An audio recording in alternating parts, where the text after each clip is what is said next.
Jozi, i revoltuar dhe me një ton të ashpër, i afrohet Eglit në mes të dhomës së ndenjes, ku disa banor të tjerë janë të ulur dhe po i ndjekin me vëmendje. Ai nuk e përmban më veten dhe shpërthen në debat me të.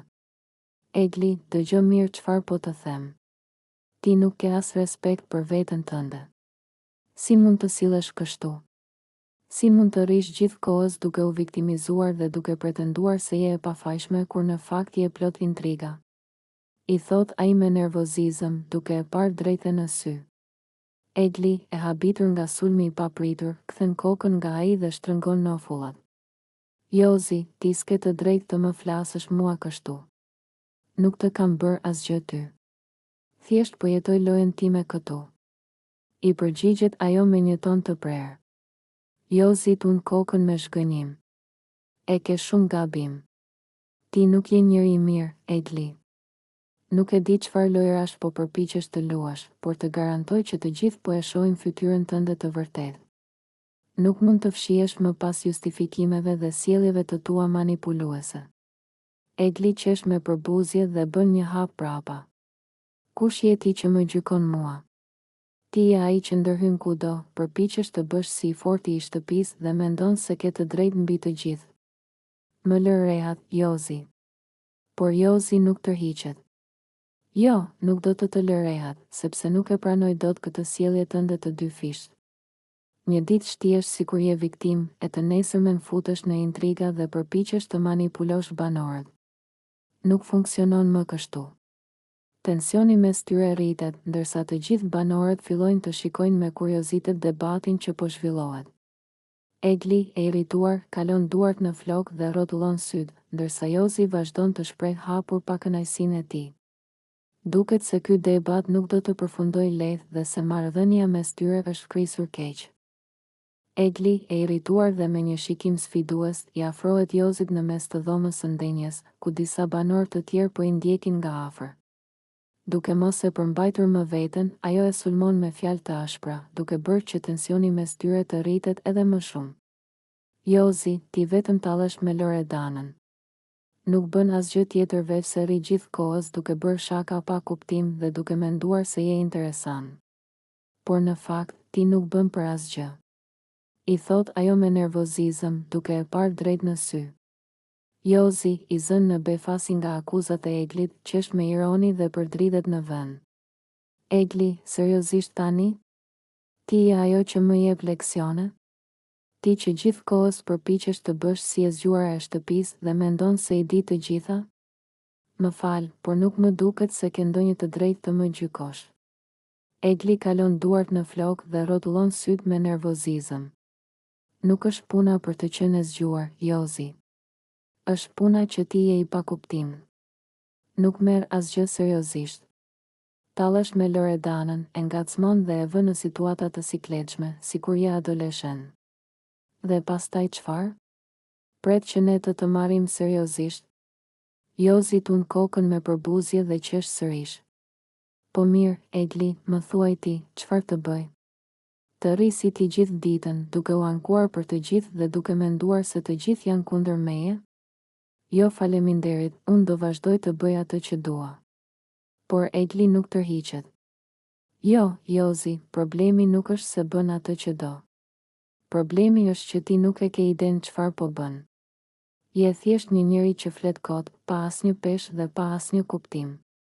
Dhe e vetmja gjë që di të bësh është të tallesh dhe të përpiqesh të tërheqësh vëmendje. Ndërsa debati mes tyre vazhdon të nxehet, disa banor të tjerë fillojnë të ndërhyjnë për t'i qetësuar. Por duket qartë se Egli dhe Jozi nuk kanë ndërmend të ndalin përplasjen e tyre. Atmosfera bëhet gjithnjë e më e tensionuar, ndërsa të dy vazhdojnë të sulmojnë njëri tjetrin me fjalë të ashpra dhe të mos bien dakord për asgjë. Loredana, e irrituar dhe me një ton të ashpër, i afrohet Gjestit duke e shikuar drejt në sy, e vendosur për të mos e lënë të kalojë lehtë këtë situatë. Gjesti, më thuaj një gjë, çfarë po bën tani? Sepse më duket sikur po luan një lojë të dy fisht. I thot ajo me një shikim të mprehtë, duke kryqëzuar duart para trupit. Gjesti e shikon me një buzëqeshje të lehtë, por Loredana nuk e lë të flasë. Ti ke bërë vetëm shaka dhe tallje me Eglin gjatë gjithë kohës. E ke hedhur poshtë, e ke lënë të ndihet keq dhe tani, pa pritur, e afron përsëri? Si funksionon kjo sipas teje? Vazhdon ajo, duke ngritur zërin. Gjesti merr frym thellë dhe mundohet të mbrohet. Loredana, nuk është ashtu siç po e sheh ti unë thjesht. Jo, mos fillo tani me justifikime. E ndërpret ajo menjëherë. E ke lënë të vuaj, e ke bërë të ndihet keq para të gjithëve, e ke trajtuar sikur nuk kishte rëndësi për ty. Dhe tani, kur të duhet përsëri, e afron sikur asgjë nuk ka ndodhur. Kjo është hipokrizi, Gjesti. Gjesti tund kokën dhe flet me një ton më të qetë. Unë nuk po përpiqem ta lëndoj askënd, Loredana. Kam reflektuar mbi disa gjëra dhe kam kuptuar që ndoshta nuk kam vepruar gjithmonë siç duhet. Loredana qesh me ironi. Reflektuar? Seriozisht? Tani të erdhi reflektimi? Pasi e poshtërove, pasi e bëre të ndihet si një budallaqe, pasi i tregove të gjithëve se nuk të interesonte fare. Dhe tani pa pritur të ka ardhur ndërgjegjja? Banorët e tjerë fillojnë të ndjekin debatin me vëmendje, ndërsa tensioni mes tyre rritet. Gjesti duket se po përpiqet të ruajë qetësinë, por Loredana nuk ka ndërmend të ndalet. Ti je njeri që përdor njerëzit, Gjesti. Të pëlqen vëmendja, të pëlqen loja, por harrove që këtu nuk jemi lodra të tua.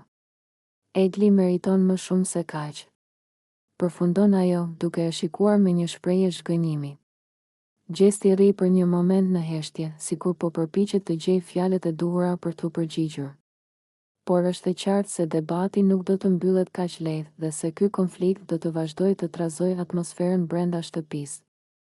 Egli dhe Rozana ndodhen në kuzhinë, ku tensioni mes tyre është rritur ndjeshëm. Egli, me një shikim të ashpër dhe duart e kryqëzuara, e vështron Rozanën me zhgënjim. Ajo merr frym thellë dhe tund kokën, sikur mezi po përmbahet. Rozana, çfarë po ndodh me ty? Deri dje ishe gjithkohës pas Gjestit, e tani, si me magji, je kundër tij? Si ka mundësi që e ke prerë në bes kaq lehtë? I thot Egli me ton të lartë, duke e akuzuar hapur për ndryshimin e saj të papritur. Rozana, e cila po lante disa enë, i lëshon menjëherë në lavaman dhe e shikon me nervozizëm. Egli, nuk më intereson se çfarë mendon ti. Unë s'jam pas askujt dhe bëj atë që dua. Gjestin e kam parë mirë tani dhe e kam kuptuar se çfarë lloj njeriu është. Egli afron edhe më shumë, duke tundur kokën me ironi. Ah, po, e kuptove tani, pas kaq kohësh? Deri dje i bëje të gjitha qefet, i rrije nga pas, e mbroje dhe tani i papritur qen ka njeriu më i keq? Më fal, por kjo duket hipokrizi. Rozana e vendos dorën në bel dhe e shikon drejtë në sy. Po, Egli, e kam kuptuar. Nuk e di pse po të djeg kaq shumë kjo gjë. Ndoshta sepse je mësuar që të tjerët të jenë gjithmonë për Gjestit, apo jo? Egli qesh me ironi dhe tund kokën. Jo, më djeg sepse ti nuk je e sinqert. Ti nuk po e sulmon Gjestin sepse ke kuptuar diçka të re për të, por sepse tani të leverdis të jesh kundër tij. Ti thjesht ndjek rrjedhën e lojës, Rozana. Rozana e mbledh veten dhe i afrohet. Po edhe si kur ta bëja për lojë, ç'të duhet ty? Nuk të kam borxh asgjë. Nuk jam këtu për të kënaqur as ty, as Gjestin. Egli e shikon edhe më e acaruar. Nuk është puna për mua. Është puna që ti je një njeri që ndërosh anë sa herë të leverdis. Sot je me njërin, nesër me tjetrin. Dhe e di çfarë? S'kam më besim tek ti. Banorët e tjerë, të cilët po i dëgjojnë nga dhoma e ndenjes, fillojnë të përshpëritin mes tyre, duke kuptuar që ky debat po bëhet gjithnjë më serioz. Rozana dhe Egli vazhdojnë ta shikojnë njëri tjetrin me inat, duke e bërë të qartë se mes tyre nuk ka më misi. Jozi dhe Gjesti ndodhen në mes të oborrit të shtëpisë, të rrethuar nga banorët e tjerë që po i vëzhgojnë me kurreshtje. Situata duket e tensionuar, pasi Jozi, i acaruar, i drejtohet Gjesti me një ton të ashpër dhe të vendosur. Ti je një tradhtar, Gjesti. Nuk e di si mund të jesh kaq i pabes. Thot ai me nervozizëm, duke bërë një hap përpara drejt tij. Gjesti, i qetë dhe me një buzëqeshje të lehtë në fytyrë, e shikon me një shprehje lozonjare. Nuk duket as pak i prekur nga fjalët e Jozit, madje e sheh si një debat të parëndësishëm. Ai qesh lehtë dhe tund kokën, duke u mbështetur pas divanit. Po mirë, Jozi, pse je kaq i mërzitur? Çfarë të kam bërë unë ty? I thot ai me një ton të butë, sikur po tallet. Jozi mërzitet edhe më shumë nga qëndrimi i tij dhe i afrohet edhe më tepër. Mos u bëj sikur nuk di gjë. E di shumë mirë se për çfarë po flas. Ti ke tradhtuar njerëzit që të kanë besuar dhe pastaj sillesh sikur nuk ka ndodhur asgjë. Gjesti buzëqesh edhe më shumë dhe i thot me qetësi, Jozi, të betohem që nuk e kam idenë për çfarë po flet. Më shpjego pak më mirë, se ndoshta kam humbur diçka. Kjo përgjigje e acaron akoma më shumë Jozin, i cili tashmë e ndjen sikur gjesti po e provokon me qëllim. Mos bëj sikur nuk kupton. Ti e di shumë mirë. Je tradhtar dhe nuk ke as pak besnikëri. Ndërkohë, disa nga banorët e tjerë fillojnë të vëzhgojnë me kurreshtje dhe të murmurisnin mes tyre. Ata po presin që gjesti të reagojë ose të kundërshtojë, por ai, si gjithmonë, e ruan qetësinë e tij dhe vazhdon të qeshë. Pse je kaq i inatosur, Jozi? Po të them të qetësohesh. Nuk ja vlen të acarohesh për asgjë, i thot ai, duke u ngritur më në fund në këmbë dhe duke i vënë dorën lehtë në shpatull. Jozi e largon dorën e tij menjëherë. Mos më prek. Nuk dua të kem asnjë lidhje me një njeri si ti. Gjesti qesh sërish dhe kthen shikimin nga banorët e tjerë. E shihni? Ai po acarohet kot, ndërsa unë po rri i qetë. Ndoshta unë jam tradhtar, por të paktën nuk acarohem për gjëra të vogla. Kjo përgjigje shkakton të qeshura mes disa banorëve të tjerë, ndërsa Jozi, i irrituar, largohet nga aty duke tundur kokën. Nuk ja vlen të debatosh me ty, Gjesti. Ti je njeri pa ndjenja. Gjesti, duke qeshur, ulet përsëri dhe vazhdon të shijojë momentin, duke treguar edhe një herë se nuk e lejon askënd ta nxjerrë nga vetja. Gjesti dhe Jozi ndodhen në oborin e shtëpisë, të rrethuar nga disa prej banorëve të tjerë që po bisedojnë mes tyre. Atmosfera duket e qetë, por Gjesti, si gjithmonë, nuk mund të rrijë pa bërë ndonjë ngacmim.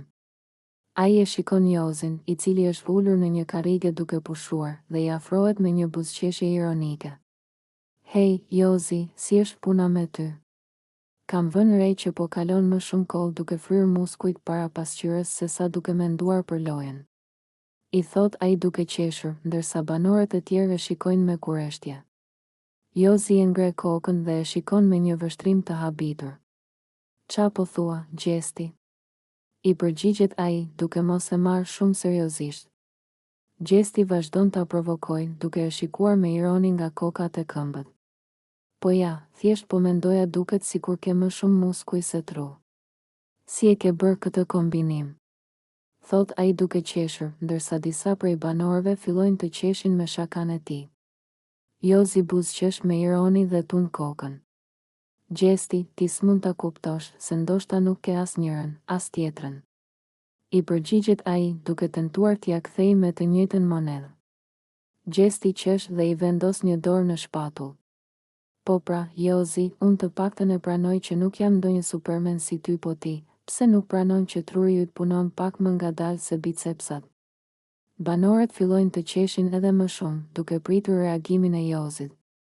Ai e shikon Gjestin me një shprehje të lehtë sfiduese dhe ngrihet në këmbë. Dëgjoj, Gjesti, nëse do të flasim për tru, mos u mundo të më provokosh, se ndoshta të duhet pak më shumë përvojë që të arrish nivelin tim. Gjesti vazhdon të qesh dhe ngre duart në shenjë dorëzimi. Mirë, mos u acaro. Unë thjesht po bëja shaka. E di që zemrën e ke të madhe, edhe pse mendja ndonjëherë të lë pas. Jozi tund kokën dhe ulet sërish, duke qeshur me ironi. Po mirë, Gjesti, do të shohim se kush do të dalë më i zgjuar në këtë lojë. Tensioni mes tyre bie dhe të gjithë banorët vazhdojnë të qeshin me ngacmimet e tyre, duke e kthyer situatën në një moment gazmor mes tyre. Gjesti, i acaruar dhe me një ton sfidues, i afrohet Gertës në mes të oborit, ku disa banorë të tjerë janë të ulur dhe po bisedojnë. Ai e shikon drejt në sy dhe, pa e menduar 2 herë, i drejtohet me një fjalim të drejtë për drejtë. Gerta, dëgjo këtu. Nuk ke pse lodhesh më kodh. Bëj gati valigjet që tani se do të eliminoj direkt. Nuk ke më vend këtu. I thot ai me një buzëqeshje ironike, duke i bërë të tjerët të kthejnë kokën nga ata. Gerta e shikon me habi dhe pastaj qesh me përbuzje. Gjesti, më fal, po kush jeti që vendos kush ikën dhe kush qëndron? Mos ndoshta je bërë pronari i shtëpisë dhe se dim? Gjesti tund kokën dhe qesh me ironi. Jo, s'jam pronari i shtëpisë, por po të them me siguri që unë do të siguroj daljen tënde nga këtu. Ke bërë mjaft, e lodhe veten dhe të gjithë të tjerët. Gerta nuk tërhiqet dhe i afrohet edhe më shumë. Nëse dikush do të dal nga kjo shtëpi, atëherë të jesh i sigurt që nuk jam unë. Ti e ke problem me mua sepse unë nuk jam nga ato që heshtin dhe të ndjekin pas. Ti do njerëz që të binden, por unë nuk jam e tillë.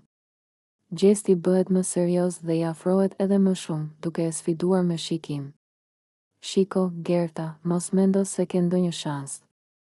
Unë e di shumë mirë se si funksionon loja dhe ta them unë, ti nuk do të rezistosh gjallë.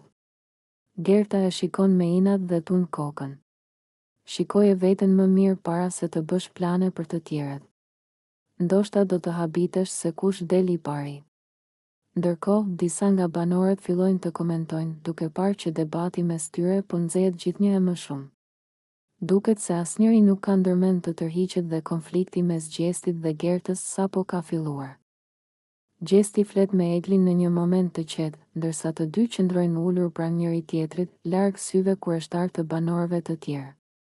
Ai e shikon drejt në sy, me një shprehje të thellë dhe serioze në fytyrë, duke e bërë Eglin të kuptojë se ajo që do të thotë është diçka e rëndësishme për të. Egli, dua të them diçka që më ka qëndruar në mendje prej kohësh, nis ai, duke marrë një frym të thellë. Kam menduar shumë për të ardhmen time dhe për atë që dua të bëj me jetën time. Dhe diçka që dëshiroj me gjithë zemër është të bëhem baba. Së shpejti dua të kem një fëmijë, dua të krijoj një familje dhe të përjetoj atë ndjenjën e pabesueshme të qenit prind. Egli e shikon me habi, por edhe me një lloj ngrohtësie, duke u përpjekur të kuptojë seriozitetin e fjalëve të tij. Vërtet e mendon këtë, Gjesti? Nuk e dija që ishte diçka që e kishe kaq shumë në mendje, i thot ajo me një zë të butë, ndërsa e vështron me kureshtje. Gjesti buzëqesh dhe tund kokën. Po, e kam menduar shumë. E dua atë ndjenjën kur një fëmijë të vrapon drejt teje duke të thirrur babi. Dua të kem dikë për të cilin do të jem përgjegjës, dikë që do ta dua me gjithë shpirt dhe do ta mbroj në çdo moment. Dhe e di që ndoshta të tingëllon e çuditshme që e them tani, por unë i dua shumë fëmijët dhe mezi pres të kem timin. Egli buzëqesh lehtë, duke vënë re pasionin dhe sinqeritetin në fjalët e tij. Është një gjë e bukur, Gjesti. Të dëgjosh dikë që flet kështu për të ardhmen, për familjen, është vërtet e bukur. Por e ke menduar vërtet mirë? Një fëmijë është një përgjegjësi e madhe, nuk është thjesht një dëshirë e momentit. Gjesti tund kokën me vendosmëri. E di, Egli, e di shumë mirë.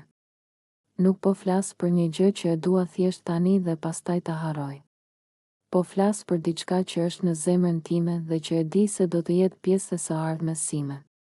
Dua të jem një baba i mirë, dua t'i jap gjithë dashurinë time një fëmije, ta shikoj duke u rritur, ta mësoj gjëra, t'i jap gjithçka që nuk kam pasur ndoshta unë vetë.